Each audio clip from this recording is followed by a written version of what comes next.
अस्सलाम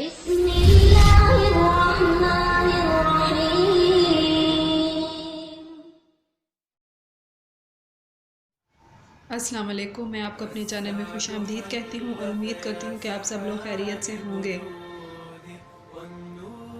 अगर आपको मेरी आज की ये वीडियो पसंद आए तो लाइक और शेयर करें और चैनल को सब्सक्राइब करना बिल्कुल ना भूलें। आज मैं आपसे एक मज़ेदार रेसिपी शेयर करने जा रही हूँ जो कि है चॉकलेट फिरनी की रेसिपी। चॉकलेट फिरनी किस तरह बनती है आज मैं आपको बताऊँगी। उसके लिए इंग्रेडिएंट्स हैं चावल का आटा, आधी प्याली दूध, आधा लीटर चीनी, आधी प्याली पिघली वाइट चॉकलेट, एक प्याली खुश्क मेवा कटा हुआ, 1/4 प्याली वाइट चॉकलेट खाने का गुलाबी रंग सजावट के लिए।